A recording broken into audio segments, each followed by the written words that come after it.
We're A-Game, a 100% Black-owned company with an all-natural product and world-class customer service. We're headquartered in California, and we manufacture, package, and ship right here in the United States. We ship to more than 125 distributors worldwide. Normal processing is 2 to 3 days, and we employ virtual tracking until our product is received. So, no matter where you are in the world, here we come, and we're bringing your A-game.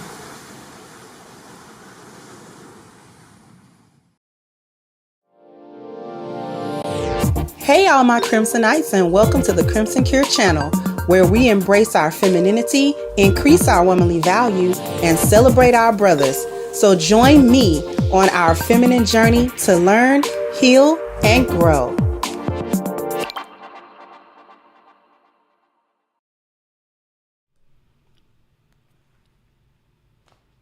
Hey, how's everybody?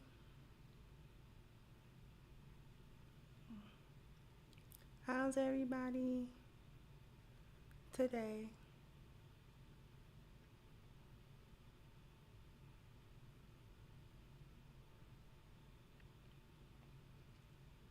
Hopefully everybody's doing well.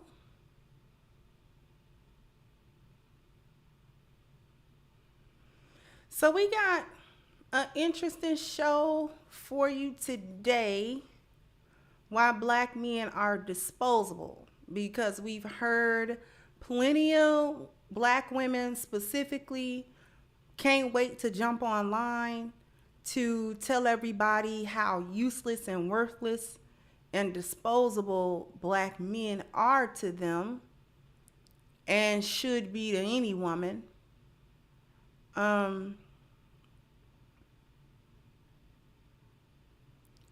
So we're here to talk about that.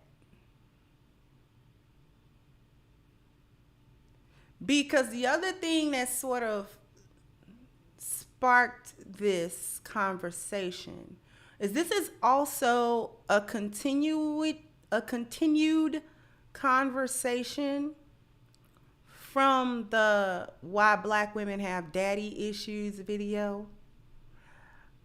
Please excuse me, I bit my cheek like 2 seconds before I started the show, so my cheek hurt.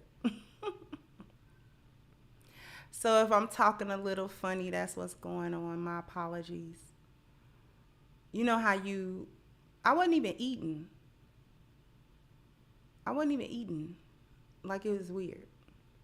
I hate when you just bite the inside. It's like, really? Anyway.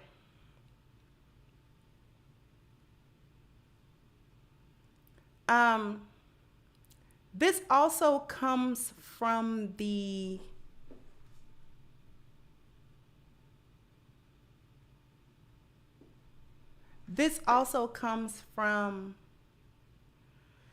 conversation under that video. Because for those of you who recall that video, what I'm referring to, Why Black Women Have Daddy Issues, I was talking about our collective concept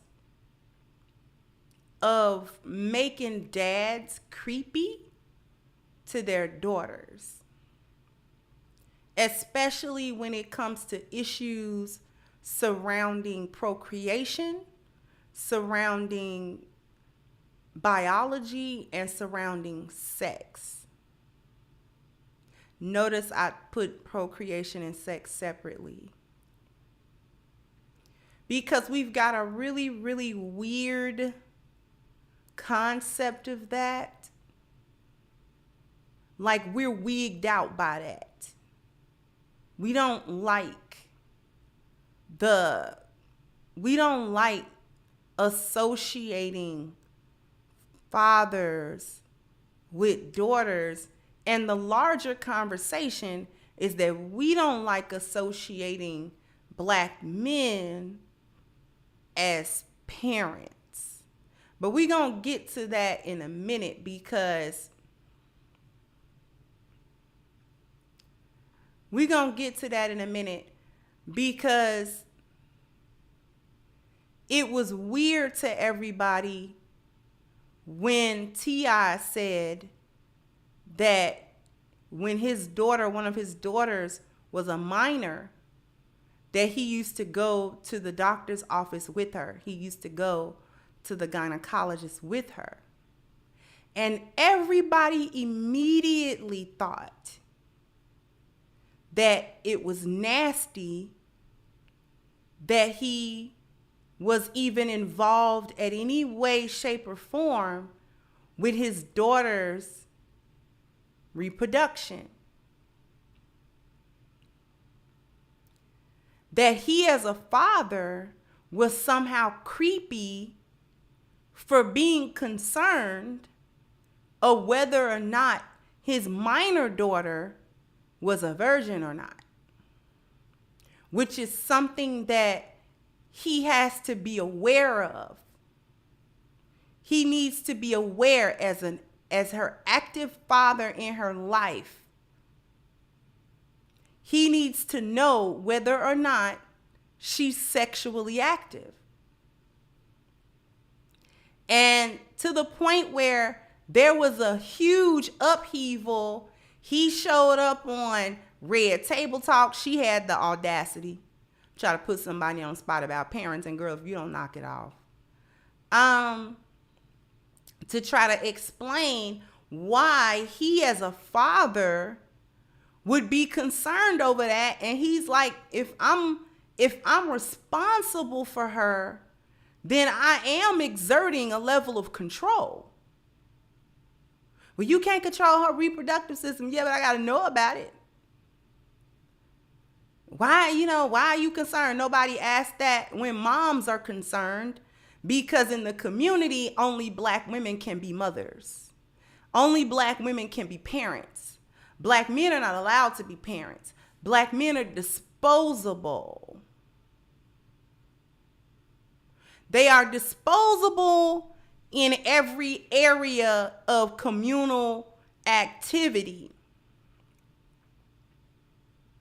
And he had to sort of explain to them, like, okay, she grown now. Of course I don't do it now because she's an adult. Thank you, Miss Celine. So he was trying to protect her purity, especially as a minor. Exactly. I mean, after 18, 19, it is what it is at this point. But they didn't rest until he was like, wait a minute, y'all realize that I was going to this doctor, first of all, with her mom, which is not tiny, by the way. And he was like, I wasn't in the doctor's office checking out my daughter as the doctors perform their examinations. I just wanted a report from the doctor about what they found, if anything. I just wanted to talk to her doctor. That's all. As a parent, that's what a parent would do. A parent is gonna go to a doctor's office with their minor child and get a complete report on what's going on with the health of their child. And reproductive health is no different. Everybody automatically went to, it was weird, it was funny, it was, creepy that he had done that.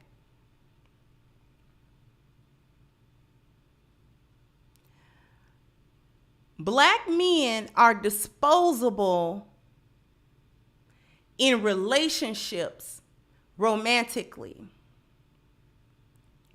which leads to them being disposable as parents and or co-parents, which leads to the concept of just make him invisible, which finally led to, if he doesn't want to be invisible, we're going to make him a monster. So we're actually going to go through that evolution. Thank you so much. Jailhouse Religion said, here's a secret. Son, husband, incest is trending. Yeah. See, it's not creepy when the women do it. When the women are predatory, that's not predatory. When the women are creepy, that's not creepy.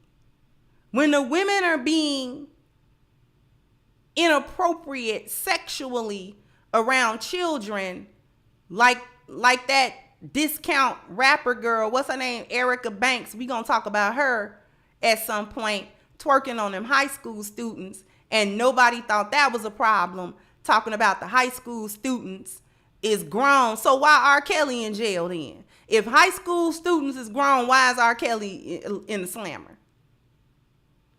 Anyway, so let's talk about the first thing. His disposability in relationships.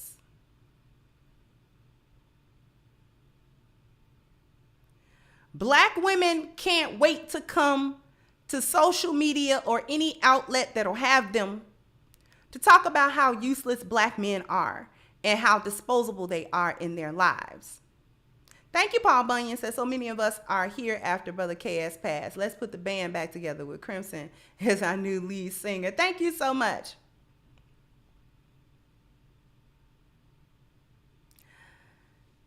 Black women see little to no value for men, for black men, aside from procreation, and that is without any love,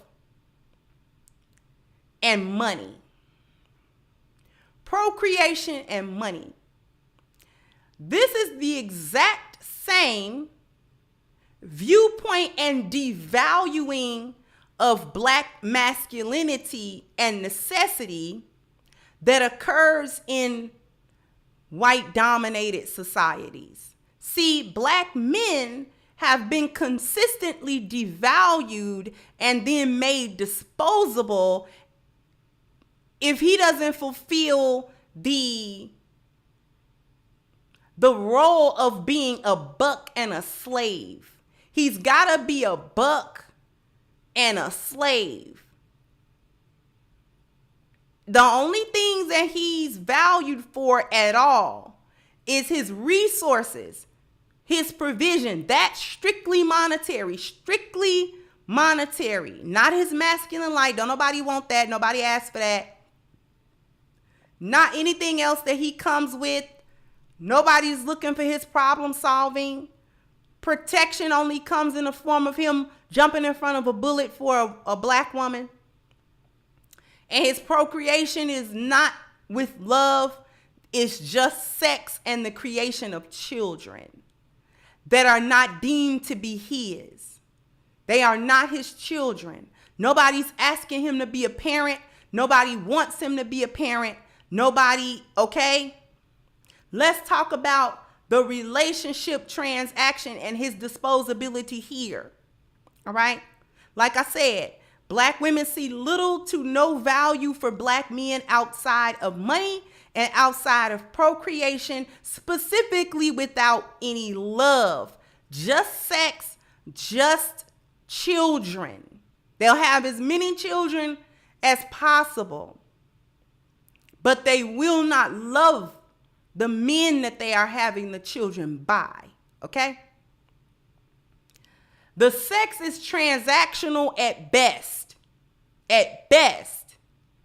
He is a trick and a John. This was the importance of making black women prostitute-minded. In her mind, which translated into culturally so, she's a prostitute. And what is a prostitute? A prostitute is an uncovered woman. She's uncovered by specific men like husbands, fathers, brothers. She's an outcast of the men in her family, and she is uncovered by society as well. She's not worth covering. She's the lowest rung of women. Prostitutes and the like have always been seen as the lowest rank of women. They've always existed, but they've always also been seen as not valuable women. Okay? They may serve a purpose in society, culturally, maybe even environmentally, but they are not to be seen as proper women. And the reason why they're not seen as proper women is because they are not given the value system of proper women. They don't have a wife's value system.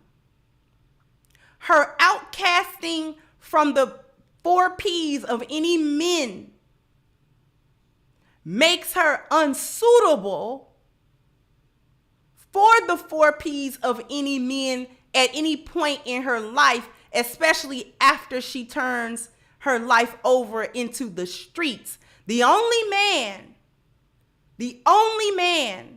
that will give her any form of the 4Ps is one that can profit off of her brokenness, i.e. the pimp.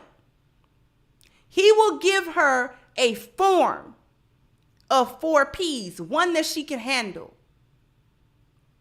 while profiting off of her brokenness. She'll never be able to integrate back into the wife pool if she was ever there.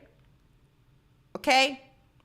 So since she serves a function still in society, there will be a class of men to manage them. That's because that's what pimps are. They manage them. They manage this woman who is completely chaotic.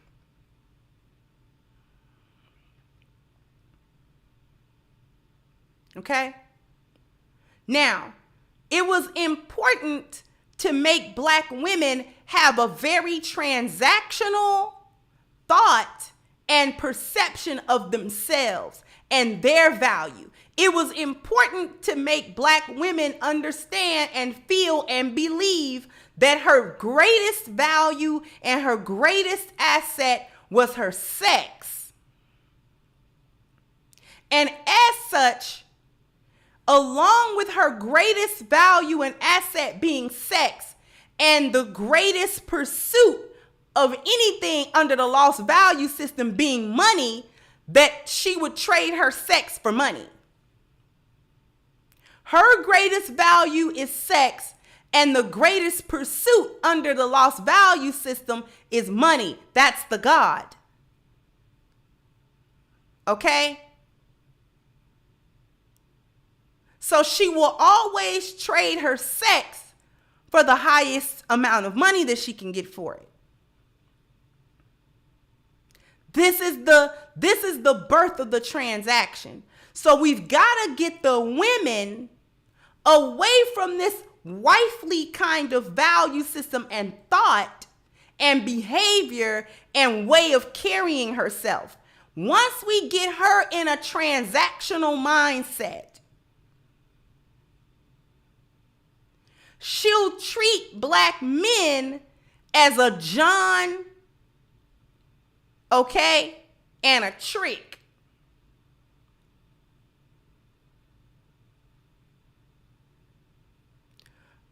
Yes or no, everybody?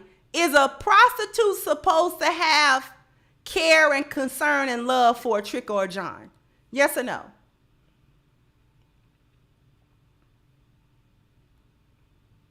Just put it in the chat. Is a prostitute supposed to have love and concern for a trick or a John? No. It does not behoove or benefit her at all for her to have any form of real concern or love for him.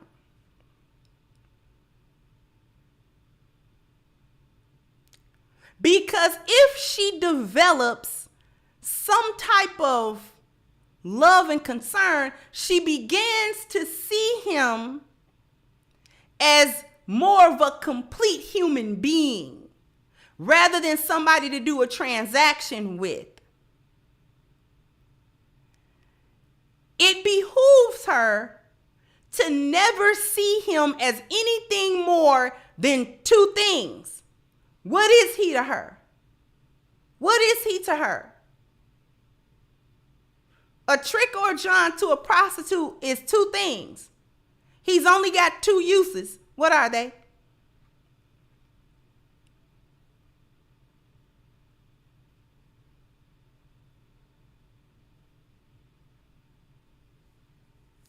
Money and sex. Money and sex. That's all he is to her. All he is to her is money and sex. She will fake concern, love, care, and affection for the duration of the transaction. Thank you, Miss Lucasely. That's it. She's only called to give him a fake version of care, concern, all of this type of stuff for the duration that they are in physical contact with each other. If he wants the girlfriend experience, she's supposed to give him that. And the femininity that she gives him is what? There's a word for it. The femininity that she gives a John is what?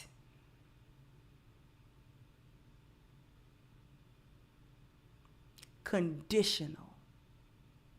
It is provided upon the condition of payment and sex.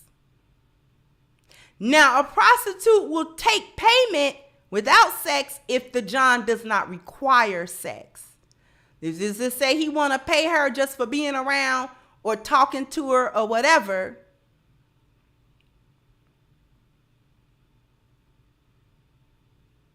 She'll take that too, because she's supposed to be getting paid for her time. See, pimps don't need you, you know what I'm saying, running around here being charitable with your time. Every minute is $1.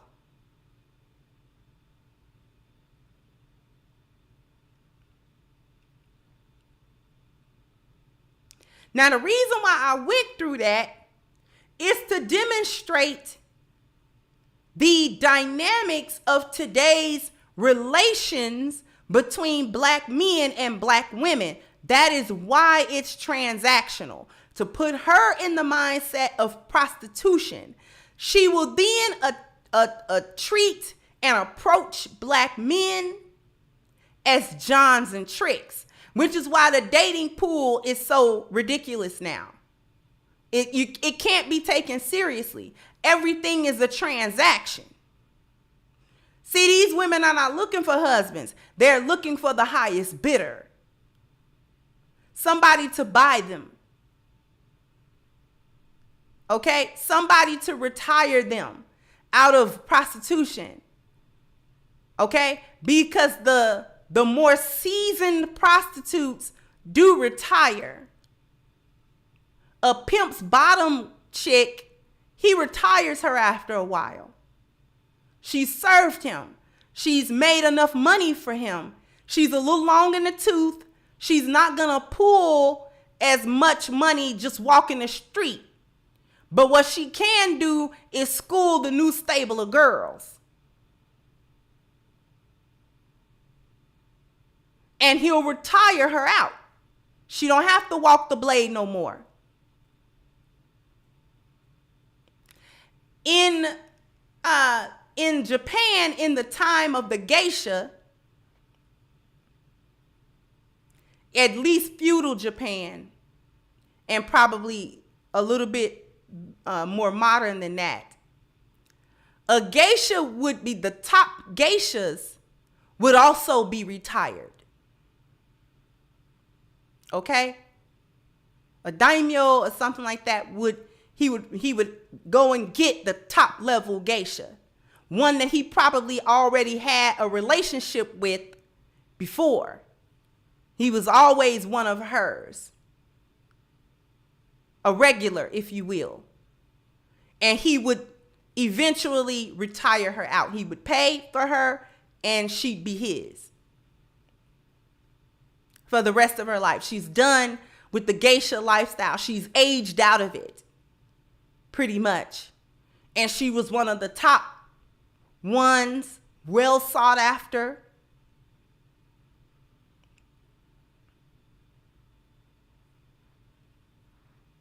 Thank you to Renzo. Said, might you be able to show the chat the etymology of the word fun on screen? People would literally see how fun and females go hand in hand. Thank you to Renzo. We might do that because I got some things to share on screen also. Undani says it went into the Meiji era, late 19th century. Okay.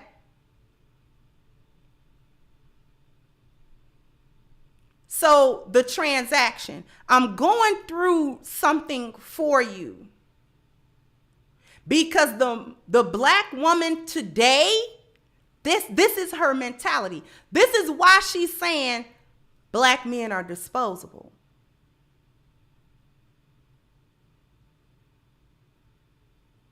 So whether we're dealing with the direct transaction between a known prostitute and a John, thank you, Shifty DJ. So this is why it's hard for me to buy into the concept of knowing you want to spend your life with a modern woman in under 6 months. You barely know them. I agree with that. Under 6 months is really too soon. I know that that's something that the late brother Kevin Samuels sort of promoted, or he said that a few times. It takes longer than that. She can wear a mask for 6 months. Trust and believe. Excuse me. Okay. So whether we're dealing with the actual transaction or dating, she's only going to keep him around for money and sex. As I explained in a previous live stream, why they choose single motherhood, the children don't belong to him. This moves us into number 2. He's disposable as a parent and a co-parent. But what we're going to do is we're going to take a quick commercial break. And after these messages, we'll be right back. When I'm training for professional competitions, men and women always ask me for advice. To women, I say push yourself harder than you ever have before and go beyond your comfort zone. Focus on your goals. Men, if I am willing to push myself to become Mr. Olympia in 2022, then I only have one thing to say to you. Bring your A game. Here we go again.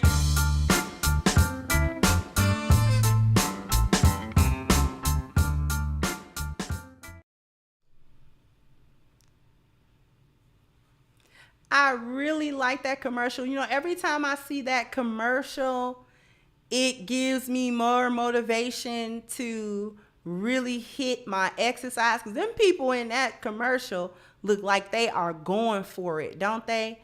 And if you want to be going for it too, in that same way, then you're going to need you some A game. Some A game.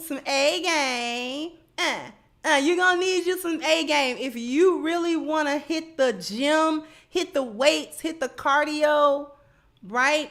Hit the weight training, whatever you're doing, to the nth degree, to really get that workout in, A game is going to help you get there. And whether you need a boost in the gym room, the boardroom, or the bedroom, A game is what's going to get you there because it addresses a man's vitality, his energy, his strength, and his libido as well by addressing the blood flow in his body. There's nothing but 21 wonderful herbs in this product. There are no inactive ingredients and there are no artificial ingredients either. So if you want to become part of the A Game family, all you got to do is hit the link at the top of the chat, agameherbal.com, and please don't forget your 10% discount using the code Kendra10, and you can have this box of awesomeness being delivered to you ASAP, okay? And thank you all for, I really like that commercial. It be making me really want to go back and be like, did I do enough? Did I hit it hard enough with the exercise today? Because I be feeling like if you don't really sweat, you didn't really do it. But that's not necessarily true, because if you weight train, it's not real sweaty. But your muscles be letting you know, oh, yeah, you did a workout. Because we going to be sore for the next 48 hours.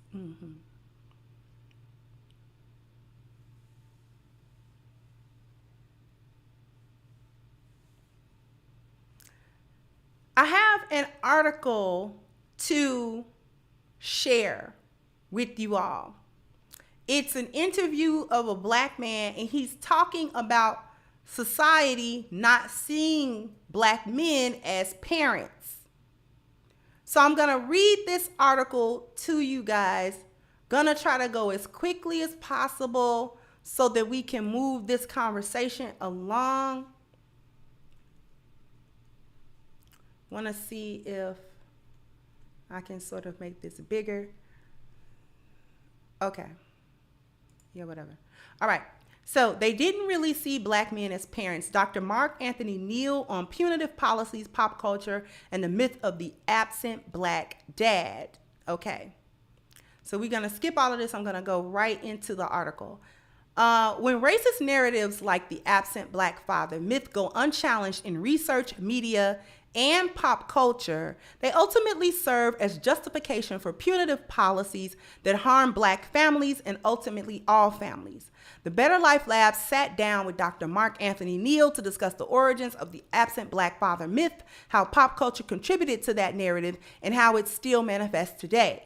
Dr. Mark Anthony Neal is a professor of African and African American studies at Duke University, who studies constructions of black masculinity and gender more generally in the context of popular culture. Much of his research is informed by his experience of being a girl dad to two black daughters and trying to find examples in pop culture or in social science that reflect some of the experiences he has had.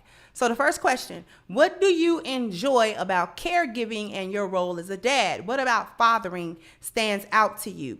I often say that the work I do as a father ultimately will be the most important work I do as a human.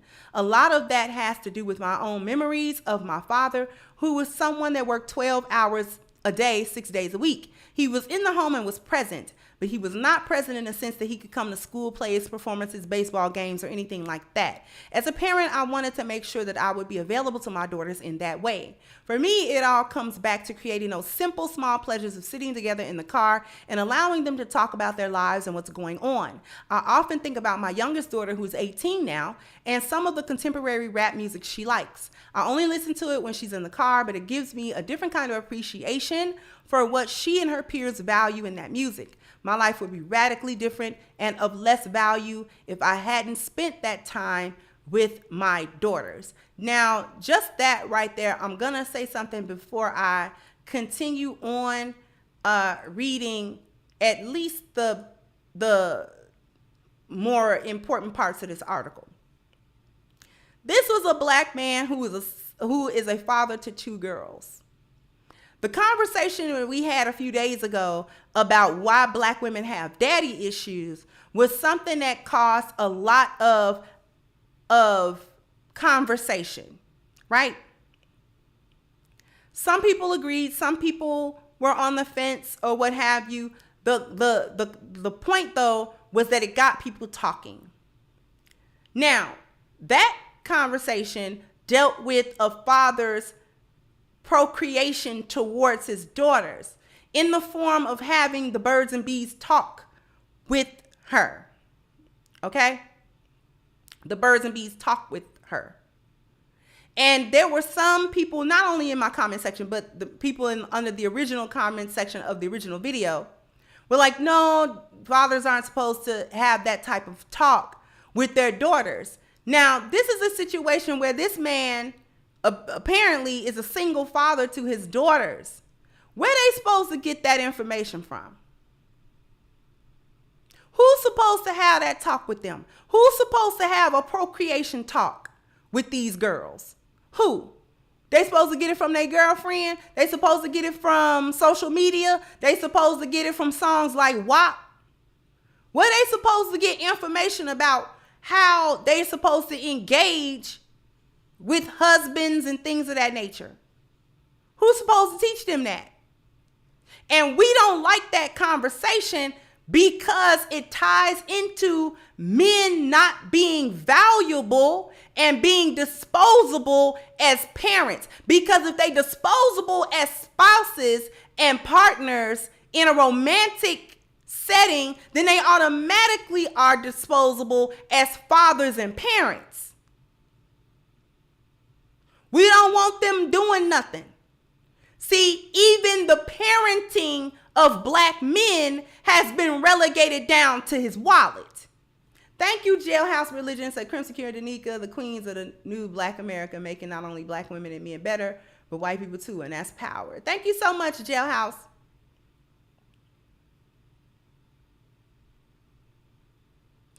So black men are not looked upon to be parents. His parenting, first of all, is automatically relegated to co-parenting.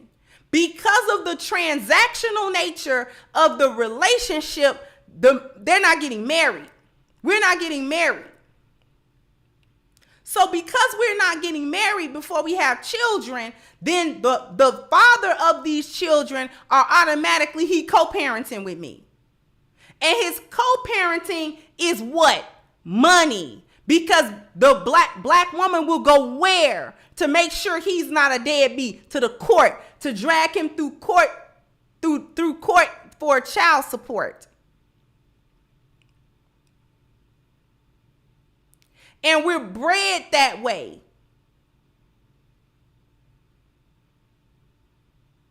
Right?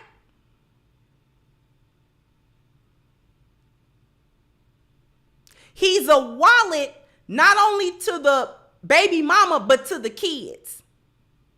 And his parental fatherly input is neither wanted nor appreciated, nor is it sought after. It's actually discouraged and frowned upon. Hear what I say. His fatherly input is neither wanted nor appreciated. It is not sought after, and it is actually discouraged and frowned upon. That nobody wants the quote unquote deadbeat child support dad to be trying to step in and actually raise his kids and actually have some type of input to his kids and actually try to manage his children or know what's going on with his children. He's not expected, and the mothers don't feel obligated to give him any of that information. She don't feel obligated to let him know what's going on in the household that his children reside in. So she can bring one man in there or 100 men in there, and she don't feel like he has any right in her business. Thank you, Mikhail. So if she bring another man in there over his kids, it doesn't matter if he is an active father or not. She doesn't feel any obligation to let him know anything because he don't run her house. And he don't pay no bills, even if he do. So therefore, he ain't got to know what's going on in her business and in her quote unquote house with her kids.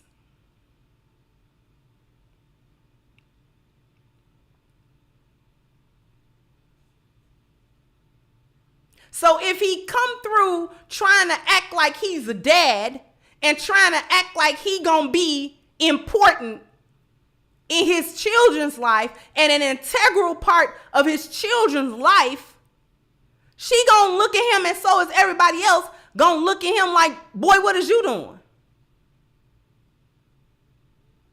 He can't, as the quote unquote non-custodial parent, as the absentee father, .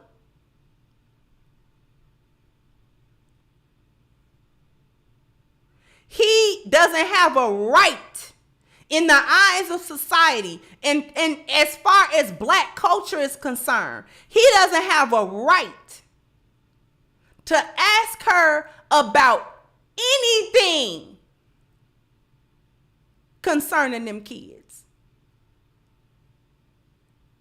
Because whether he's a contributing parent or not, them kids don't belong to him.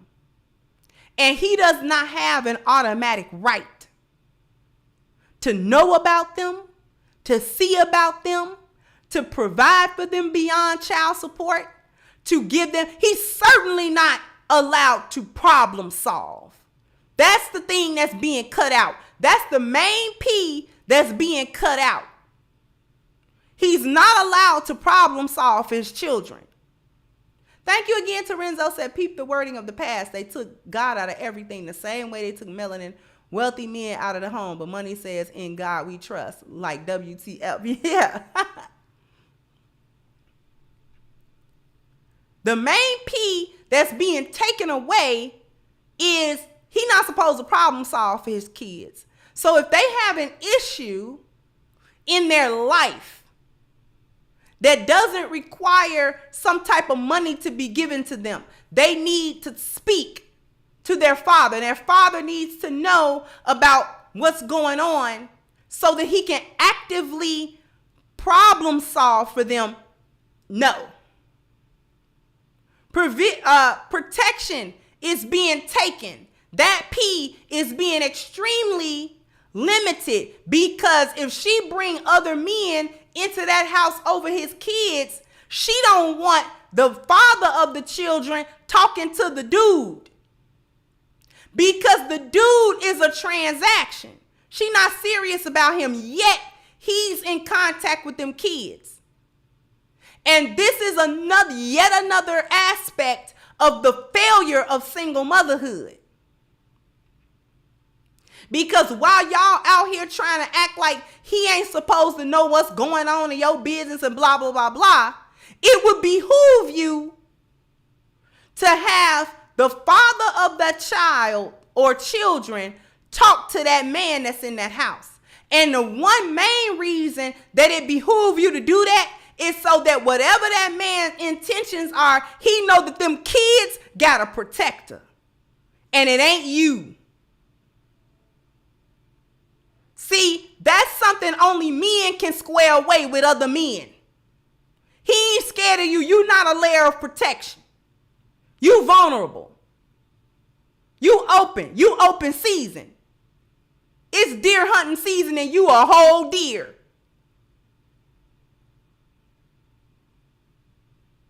Okay? That's what men do with other men. Hey, let me talk to you for a minute. Me and her might not be together. Your personal relationship with her is whatever it is. But those children are mine. They're mine. And whatever else ensues in a conversation like that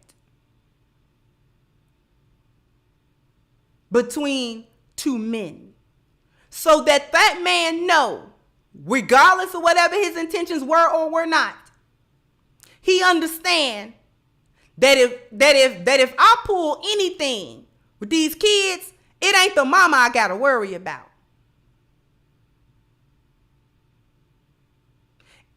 But if you remove him from the house, the father, even that becomes limited, because he gotta get there. Don't he? If anything go on, he got to get there first. And finally, his procreation is being taken because he's not allowed to be in them kids' life on a day-to-day basis to show them the affection that he has for them as their dad, to show them that he loved them, that he'll do anything for them. That there's no provision, there's no problem solving, there's no level of protection, and there's no level of procreation that he won't give to them and offer to them. Thank you again, Jailhouse Religious said they give stepdad, the biological father, respect. And thank you again. Thank you, Uncle Stu, for showing support and love. Thank you so much. So they've relegated black men to invisibility as a dad. Let me go back to this article.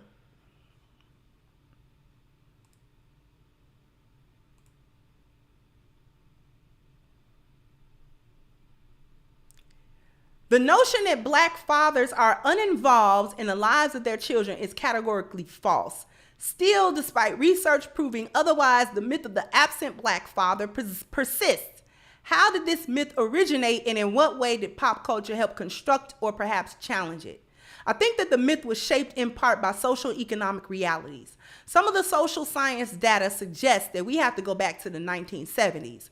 At that time, you start to see what some folks refer to as the erosion of the nuclear black family, which would have occurred during a period of great financial pressure and increased rates of unemployment in the U.S. Around this same moment, some states implemented policies related to welfare and aid and to dependent children, which often penalized mothers if there was a man living in the home who was unemployed, right? So this is something that we discuss, the welfare system, right?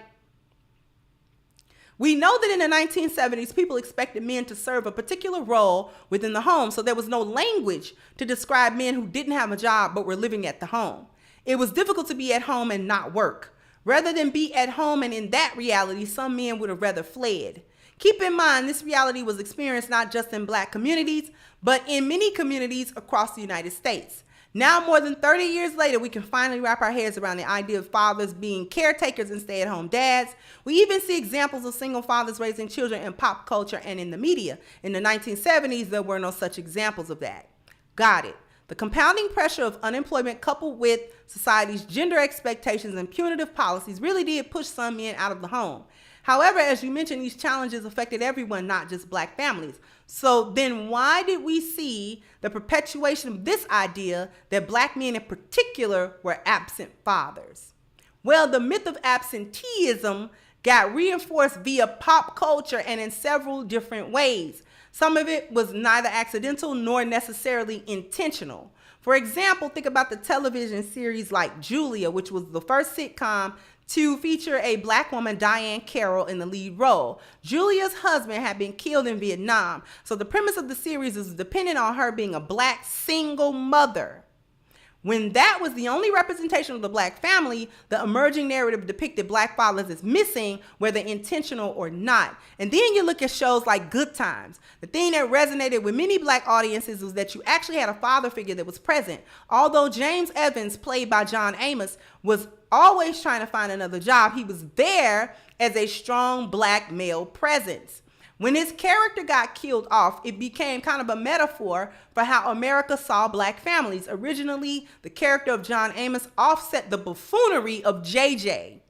So when the show's writers dropped John Amos's character, you lose this kind of balanced dynamic. That was actually important. It's fascinating because there was no social media at the time, but there was public criticism and protest. People were upset about the impact this change would have on how people saw black families and how black families saw themselves. This is a really critical piece, because what he's saying in this article is that we understood as black people at the time, watching the show Good Times and them killing off James was a cultural blow. Because we actually understand intrinsically that cultural images, things given to us, what's told to us, what's sold to us in a cultural package has a long-lasting and deep effect on our biology in the form of what we accept and what we reject as a value system. It all come back to a value system. I'm always bring it back.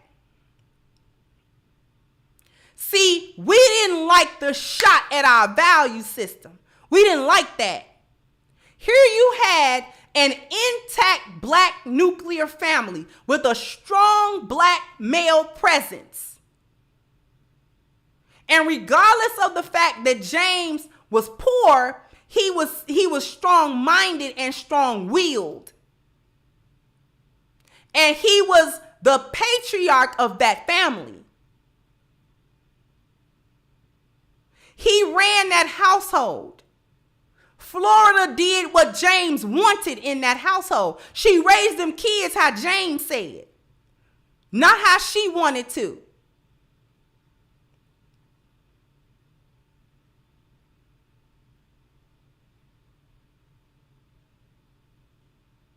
She fell in line with what James wanted in that household.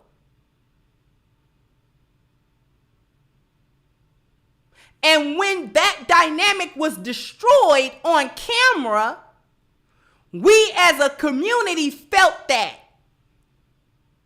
And we didn't like it. Because we like, wait a minute. Now you got Florida as a single black mother. Like the brother said, the father's gone whether it's intentional or not. He can't help he gets killed. But this is a show. You didn't have to write it off. You didn't have to write that.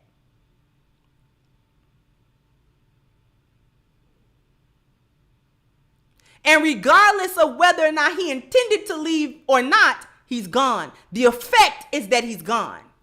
And so that household lost a lot of structure. If you continue to watch the series after James's character is gone, that household lacked structure. She really couldn't keep it together.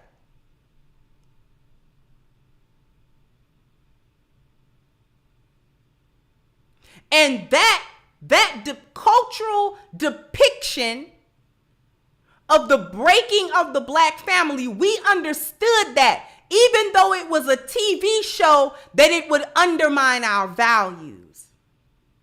Because we still valued nuclear family in the 70s. We still valued that. Even though second wave feminism had come along, we were still making families though. And we still valued the family value in the 10 life value way. Thank you, 39 Dina. Not in the lost value system way. We valued family at number 3. It was important.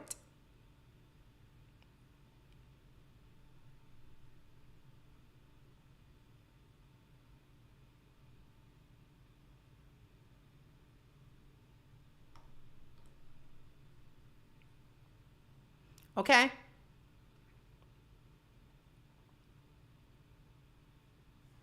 Let's go back.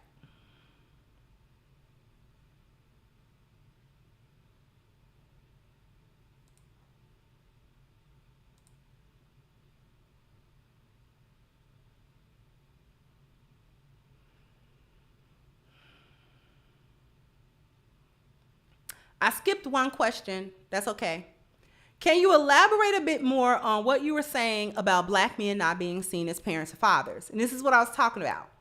Now we're going into his invisibility. I can remember the years when my daughters were young. As an academic, my time was a little bit flexible, so I would take them almost everywhere with me. So, I would get the little car carrier and bring them to Starbucks. I can recall the number of people who stopped me to give a metaphorical pat on the back for spending time with my kids and being so good with them. And I remember thinking to myself, what exactly did they expect? I'm a parent. I'm doing what parents do.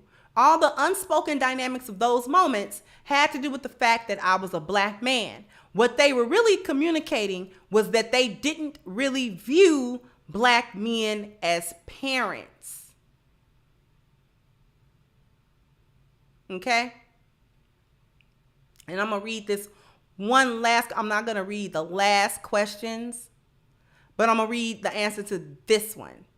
Why do cultural myths matter when thinking about public policy. So they're asking, why does the culture matter when thinking about the environment? What's the tie between culture and environment? Remember, environment is policy. So typically, people who are working on public policy, particularly around families, child care, and child welfare, do not have any real context about Black families, and they clearly don't have a context for thinking about Black fathers as caretakers.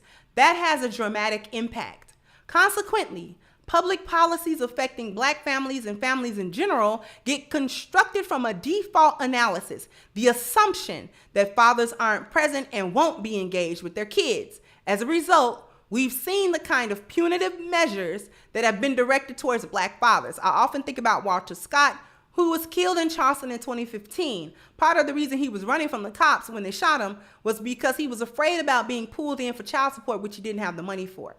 When you set up social policies around this idea that Black fathers won't be engaged financially or otherwise, and create a punitive process in some cases, public policy will fail children, families, and obviously Black men. So I'm gonna stop sharing for the last time.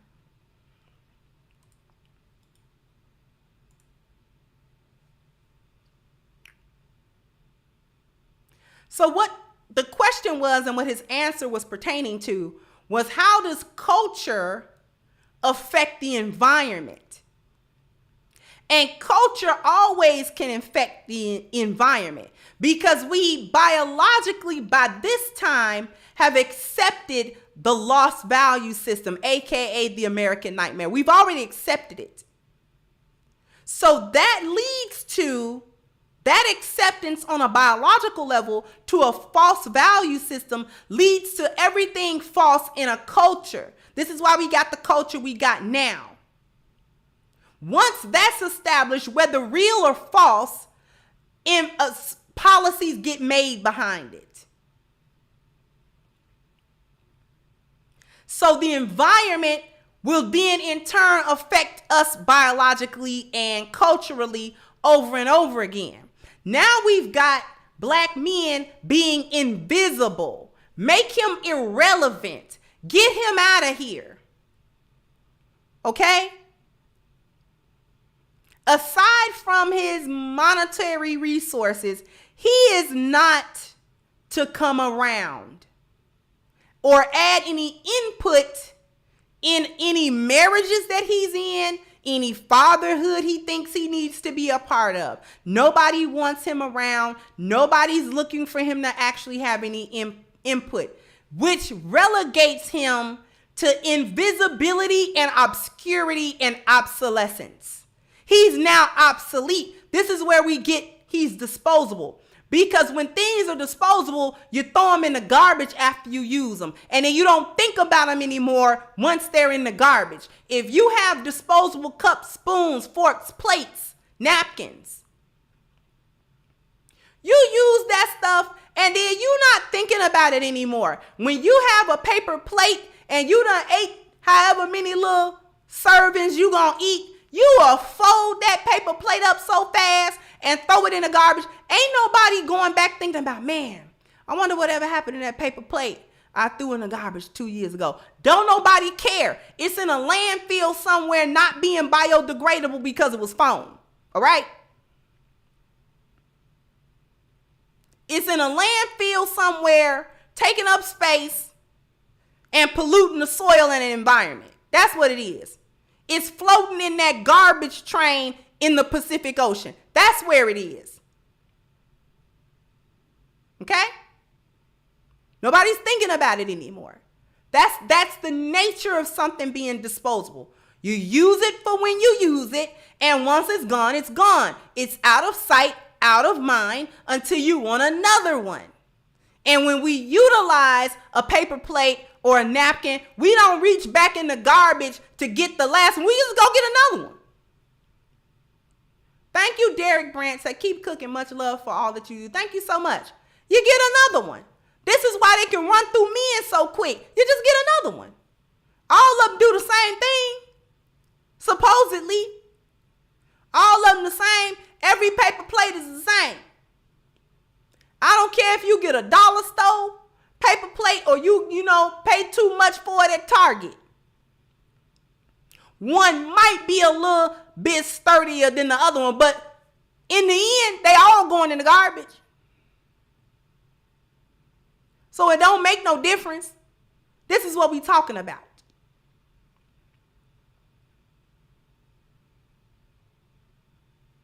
Doesn't make any difference. Out of sight, out of mind when you throw something in the garbage. When something is worthy of being thrown in the garbage, we don't attach no value to the paper plate, napkin, spoon, or fork in the first place. We get it with the intention of throwing it in the garbage. We look at somebody with a side eye if they have plastic spoons and forks and then they wash them. You be like, why you washing plastic forks? They got spoons and forks at the Dollar Tree. Now let's just be real. So you can't be that hard up for a spoon and a fork.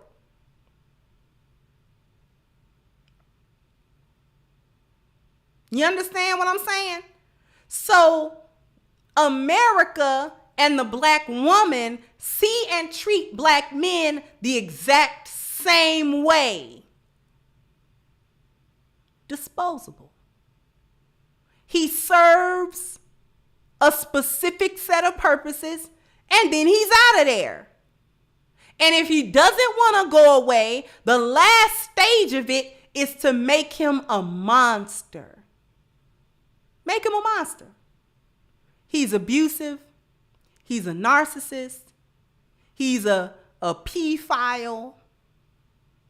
He creepy. He weird. He's an incel. He's a murderer. He's a gangbanger. He's a drug dealer. He is a destroyer of the community. He's a destroyer of families. He's the one that rips the family apart. He's the one that walks away from these women and make them single mothers. He does that. He does that, right? He a monster. If he doesn't want to go away, if black men persist in trying to be men and upholding a value and the standard of men and exerting his influence, he a monster. Yeah, he's a rapist.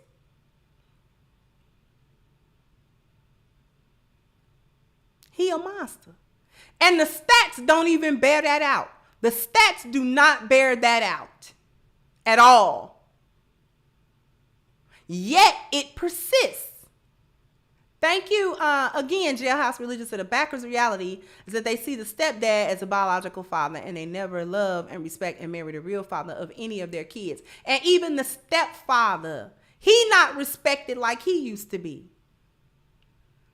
That's dead too. They used to respect a stepfather. Now they just see him, he's an even bigger fool than the biological father. Oh, you good and stupid. You coming over here to let me give you the treatment and these are not even your children and I'm not even going to have your children. I just want you to come over here and take care of me and these. You want some more kids? Mm-mm. How old are you? 33. You got 3 kids? Mm-hmm. How many baby daddies? 3. And you want a man, do you want some more kids? Uh-uh. Can he have kids? Uh-uh.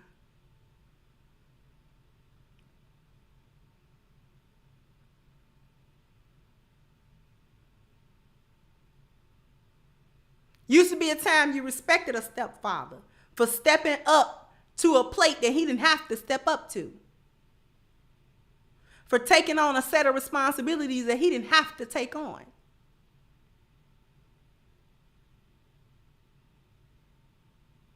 So he become a monster. Let's demonize him. Let's villainize him. Let's demonize every aspect of black men. If you don't want to be around and he say, forget these women, I'm out of here, he demonized for that. If you come around and he wants to be a stepfather, he demonized for that. Because, well, she got little kids, she got a little daughter. And he sure is real nice to the daughter. Wonder what's going on with that girl. You better watch him. He a monster.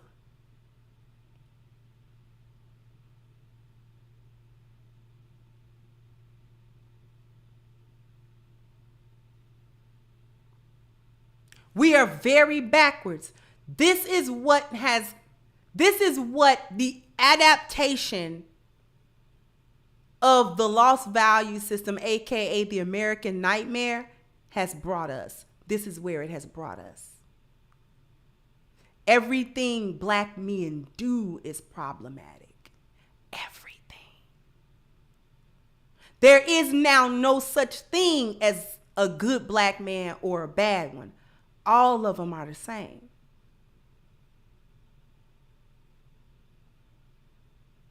There's no such thing as a black man who's a good dad.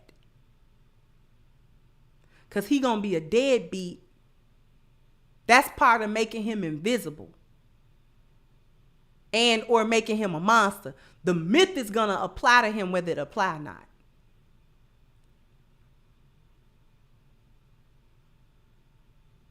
So this is why we don't see black men as anything. He a buck and he a slave, and that's it. That's it. That's all. He not fit to operate in any other capacity in this society at all. Again, this is why when I talked about, a father should have the birds and bees talk with his daughter, people got kind of up in arms about it a little bit because we're not accustomed to thinking of black men as responsible parental figures who care enough about their offspring to give them proper 4 Ps.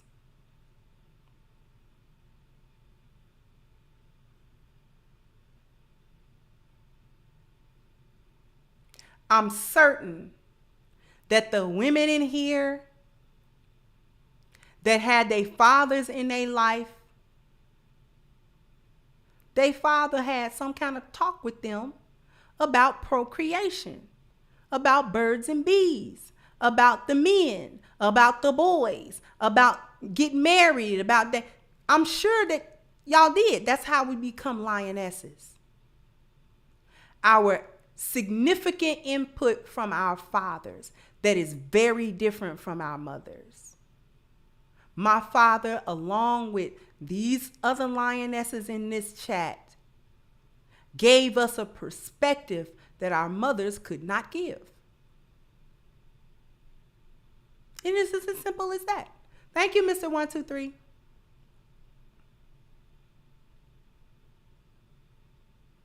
They gave us perspectives that our mother could not give, and that perspective was the masculine. Coming from the horse's mouth. This is what men do, baby. This is how we act, baby. This is what to look for. This is what to look for, and this is what to watch out for. Thank you, Rough Day. So they wouldn't let me add my chat. Here's coffee money anyway. Thank you so much.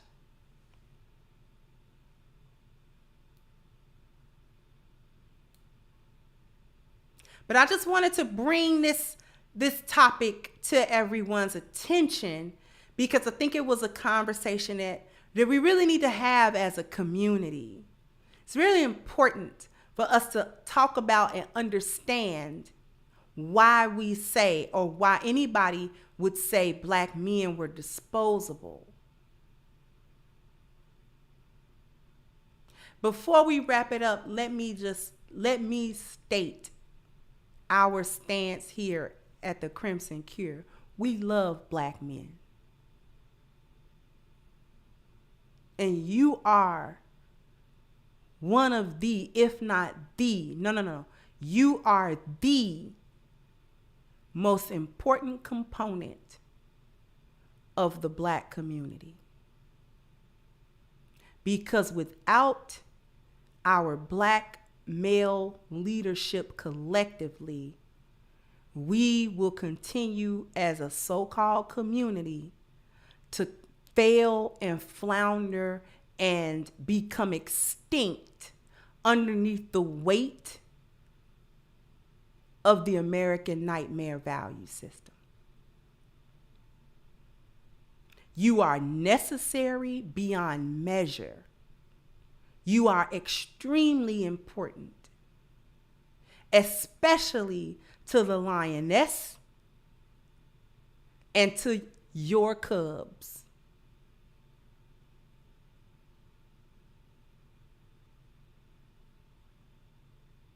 You are not taken for granted. Thank you again, Rough Day. And you are not overlooked. No matter what this so-called society says about you, the lioness no different. We've received your provision more than your money. We've received your problem solving. We've taken the benefit of your protection. And we have basked in the ambiance of y'all procreation. And we don't take any of it for granted. We love you for it, and we appreciate you for it. And you will never be disposable to us. And point of fact, you're indispensable and irreplaceable.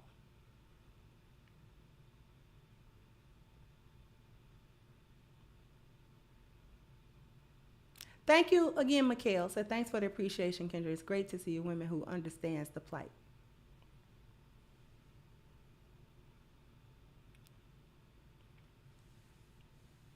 We also have received about 5,200 or more signatures for our Black Lives Matter petition. Okay? Please, if I have any mods in here who want to post the link to the petition we have against Black Lives Matter, then please do that. Because what we're going to do soon is have a press release about our petition so that the terms and what we want become very clear and very clearly stated of what we're looking to accomplish as a result of this petition. Thank you, Micah. Said, thank you, Kendra. Feels like Father's Day up in here.